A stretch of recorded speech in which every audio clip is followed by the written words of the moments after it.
Bismillahirrahmanirrahim. Nous allons ensemble voir aujourd'hui un sujet très important qui est la véracité du messager de Dieu, sallallahu alayhi wa sallam. Il est étonnant de voir qu'à travers l'histoire, des hommes, comme Vincent de Beauvais qui est mort en 1264, sont venus à penser et à dire que le messager de l'islam n'était pas un prophète, mais qu'il était menteur. Bon, pourquoi il est étonnant de voir ces réactions? Car les habitants de la Mecque, et le messager de Dieu est lui né à la Mecque et a grandi à la Mecque, ont témoigné du contraire. Tous les Mécois sont unanimes pour penser que le prophète Mohammed était effectivement un messager de Dieu.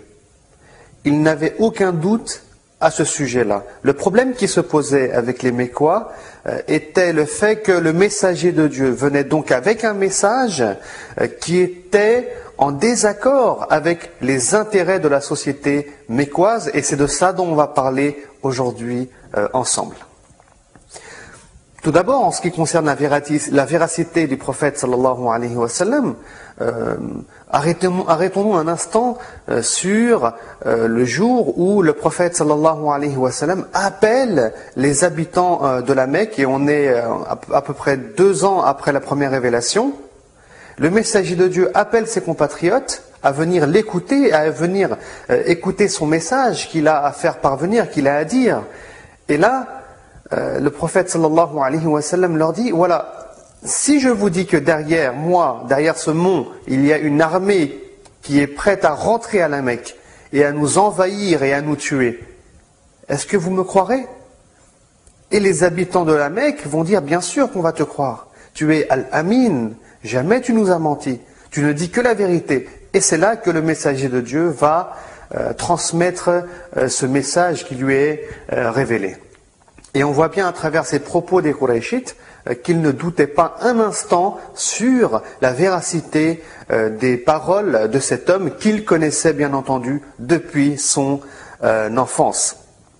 On va aller plus loin maintenant dans la vie et la biographie du messager de l'islam, et on va s'arrêter sur ce dialogue magnifique qui a lieu entre Abu Sofyan, qui est un des grands notables de la Mecque, et le chef, le roi de Byzance, Héraclius. Alors Abu Sofyan, on est plusieurs années après l'hégire maintenant. Abu Sofyan se trouve au Cham, au Cham en Syrie. À l'époque, le Cham, c'était la Syrie, le Liban, la Palestine et cette région du monde. Et il a un dialogue avec Héraclius, qui lui pose plusieurs questions, car il souhaite s'informer sur cette personne qui est le messager de Dieu. Et Héraclius, parmi les questions qu'il va poser, il va demander si les habitants de la Mecque soupçonnaient cet homme, Mohammed, d'être un menteur. Ou est-ce qu'il aurait déjà menti à quelqu'un d'entre eux? Et Abu Sofyan va répondre que non. Jamais ils ne l'ont soupçonné de mensonge.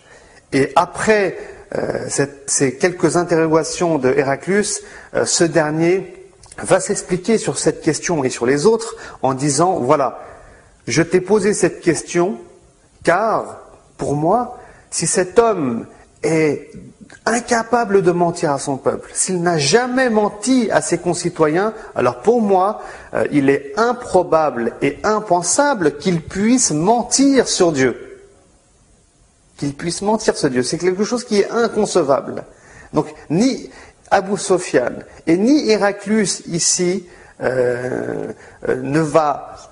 personne ne va accuser cet homme, le messager de Dieu, sallallahu alayhi wa sallam, de mensonge. Et d'ailleurs, autre point qui est très pertinent ici à souligner, c'est le fait que pendant la période mécoise qui dure environ 13 années, les 13 premières années de la révélation, malgré que les musulmans soient torturés, malgré qu'ils soient persécutés par les Qurayshites, on trouve les habitants de la Mecque qui continuent à déposer leurs biens les plus précieux chez cet homme, Mohammed, qui est aussi appelé Al-Amin, sallallahu alayhi wa sallam.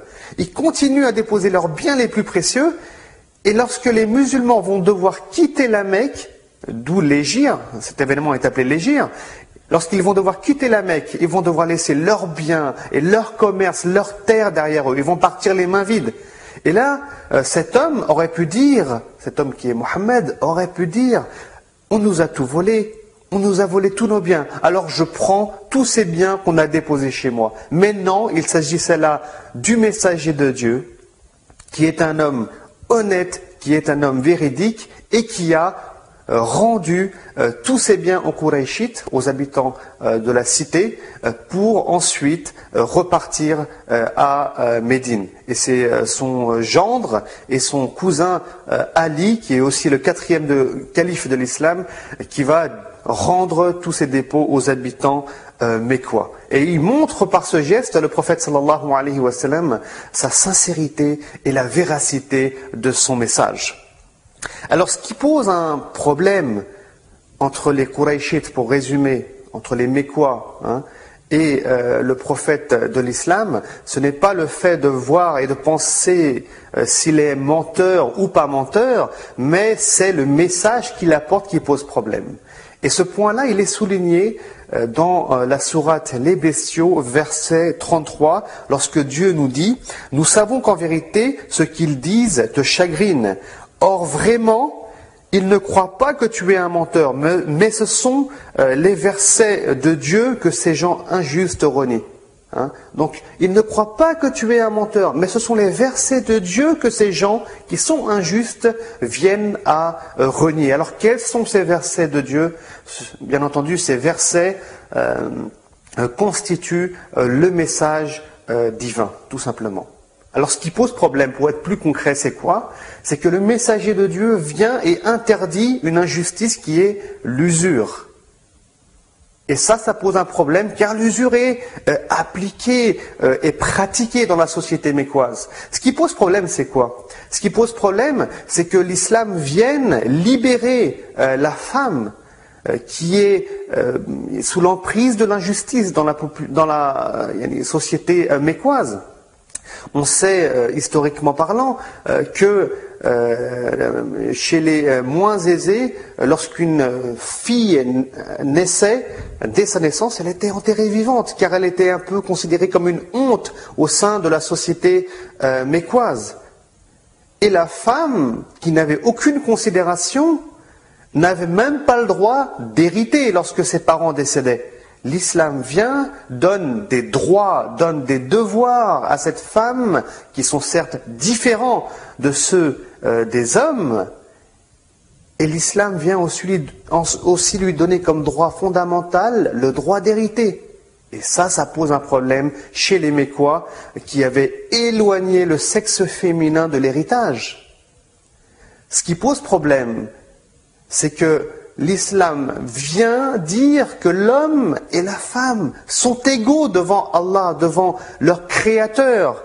Et Dieu nous dit dans la sourate 49, verset 13, « Le plus noble d'entre vous, hommes, femmes, individus, le plus noble d'entre vous est le plus pieux. » Donc ce sont ces libertés religieuses, ces libertés sociales, cette révélation de Dieu au messager Muhammad sallallahu alayhi wa sallam qui posait problème et non la véracité de ses propos. Wassalamu alaykum wa rahmatullahi wa barakatuh.